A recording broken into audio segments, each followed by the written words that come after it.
terjadi. Aku sudah berhati-hati mengendarai motor dengan laju normal.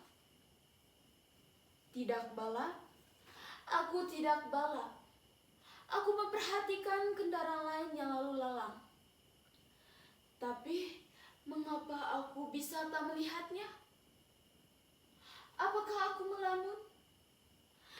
Tidak, rasanya aku tidak melamun.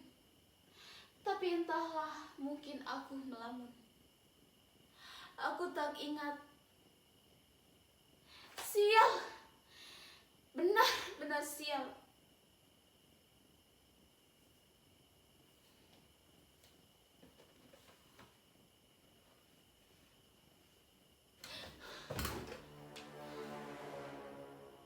Bagaimana kalau Tuan dan Nyonya mulai mencarinya? Bagaimana kalau ada yang melihatku melakukannya? Tuan dan Nyonya akan membuat pengumuman dan menyebarkannya ke media sosial, lengkap dengan fotoku, nama sekolahku, bahkan alamatku. Netizen akan menghujatku, menyebarkan fotoku, foto sekolahku, foto ibu dan bapakku, kawan-kawanku, semuanya.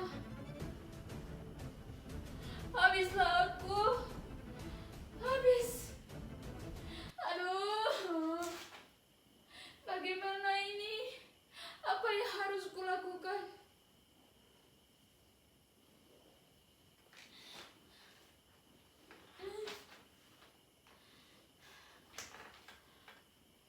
Tenang, Aminah.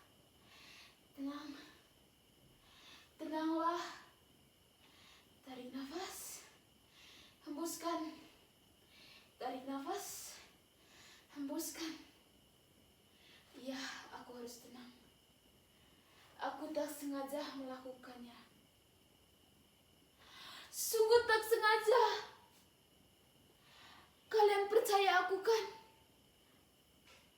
Kalian harus percaya padaku. Tuan dan Nyonyanya juga harus percaya padaku. Aku tak pernah melakukan kejahatan. Aku orang baik. Tanya saja kawan-kawanku. Tanya saja ibu dan bapakku. Tapi mengapa itu terjadi padaku? Mengapa? Atau kalian juga pernah mengalaminya? Apa yang kalian lakukan ketika itu? Kalian tak bisa menjawab pertanyaanku. Kalian sedang menontonku. Tidak bisa memikirkan hal lain. Kalian sedang melakukan tugas kalian.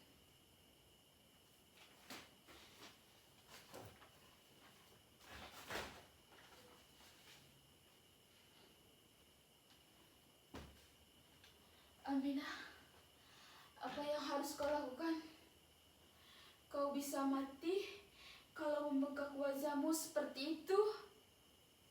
Tidaklah cukup untukmu satu kematian hari ini. Atau kau ingin mati seperti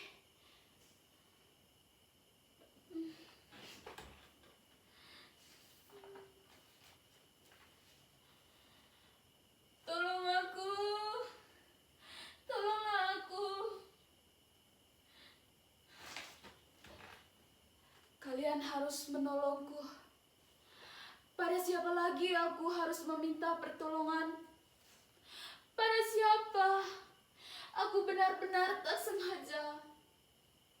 Aku tak melihatnya. Tiba-tiba dia sudah ada di sana.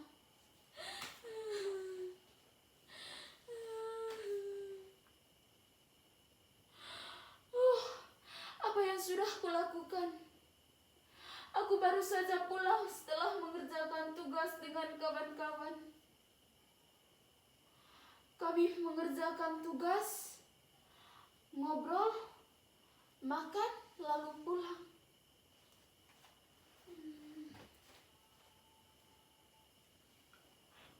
Aku makan sambil lihat telepon seluler,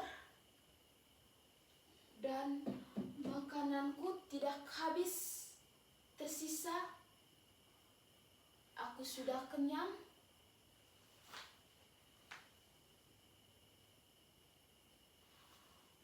Apa ini hukuman untukku?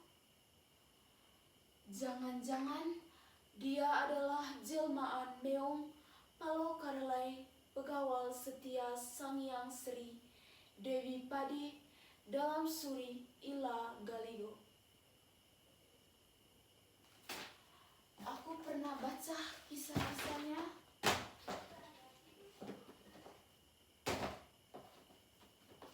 Masa lampau yang mengajarkanku untuk menghargai makanan dan minuman. Apa ini hukuman untukku karena aku tak menghargai makanan? Ya, ini pasti hukuman untukku. Ini adalah hukuman atas perbuatanku yang sering tidak menghabiskan makanan.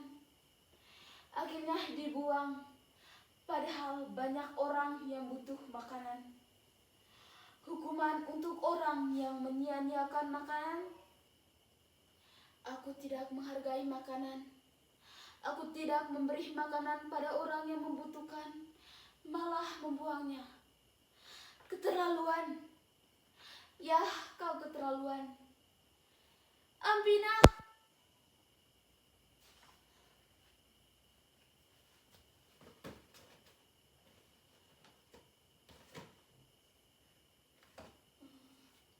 Apakah kau jelmaan Meong Palokaralai? Apakah kau jelmaan Meong Palokaralai? Jawab pertanyaanku.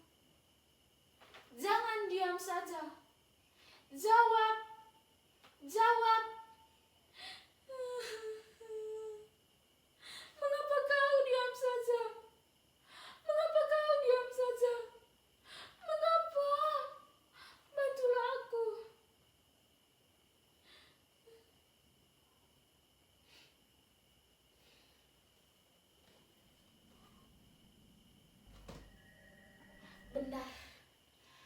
Benar dugaanku. Dia memilih 3 warna. Dia Meong Palo.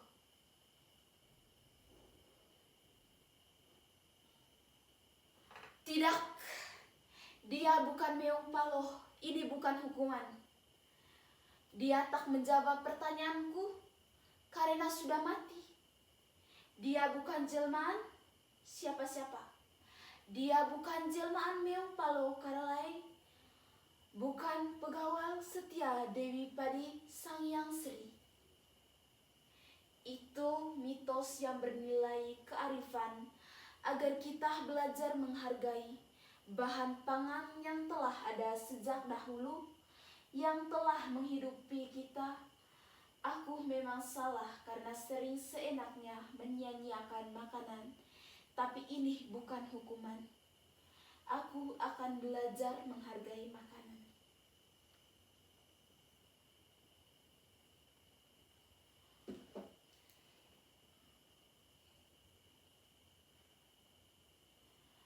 Nah, ini yang kubutuhkan.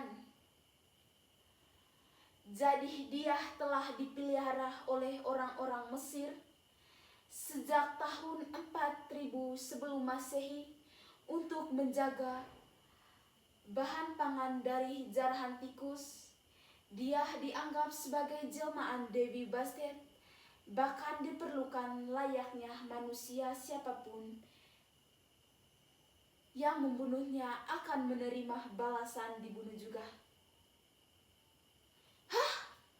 Apa?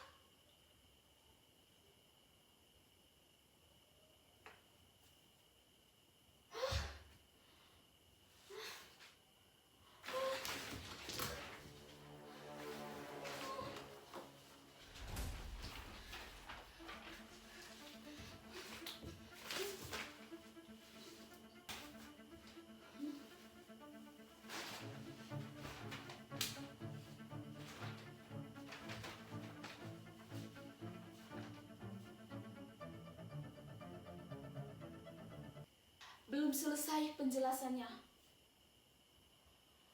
Tradisi Mesir kuno inilah yang disebut-sebut sebagai penyebab munculnya mitos mengubur yang mati tertabrak dapat mencegah nasib sial. Aku tahu sekarang. Aku sedang menguburnya. Ya, aku akan menguburnya. Tapi bagaimana jika tuan dan nyonyanya tidak terima dan menuntutku, menyeretku ke polisi dan memenjarakanku? Ya Tuhan, ini sungguh menakutkan. Aku tak bisa lagi memikirkan semuanya ini. Ini membuatku tertekan. Ya Tuhan, apa yang terjadi?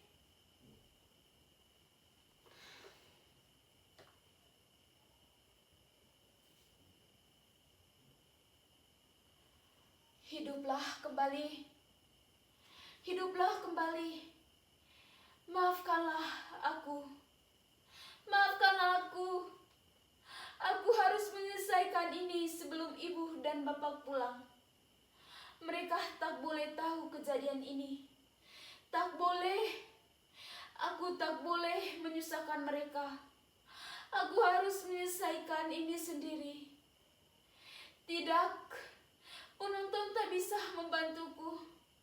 Mereka sibuk menyaksikan kita mereka-reka monolog ini.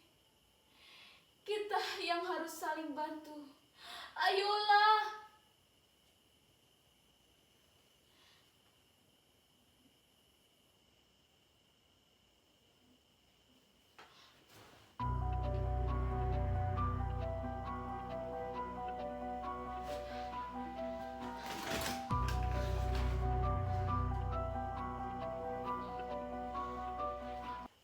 Siapa itu?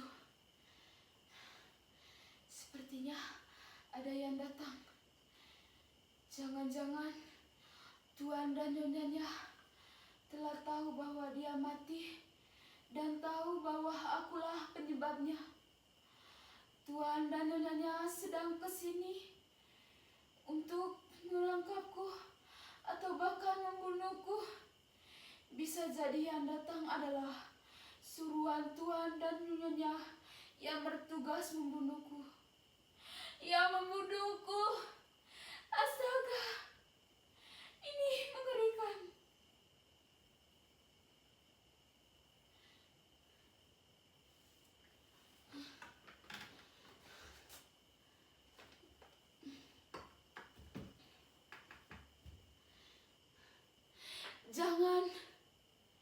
Jangan tangkap aku. Aku tidak sengaja menabraknya. Tidak sengaja. Sungguh, aku tidak melihatnya. Dia melintas begitu saja di jalan. Aku tidak melihatnya. Percayalah padaku.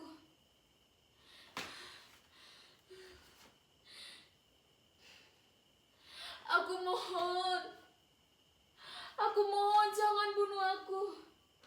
Aku mohon jangan bunuh aku. Aku tidak sengaja. Aku mohon jangan bunuh aku. Aku mohon jangan bunuh aku. Aku tidak sengaja. Tidak sengaja. Aku masih ingin hidup. Aku akan berhati-hati. Percayalah padaku. Maafkanlah aku. Demi Tuhan, aku tidak sengaja. Apa yang harus aku lakukan? Kau mau memaafkanku? Katakan saja. Aku akan lakukan.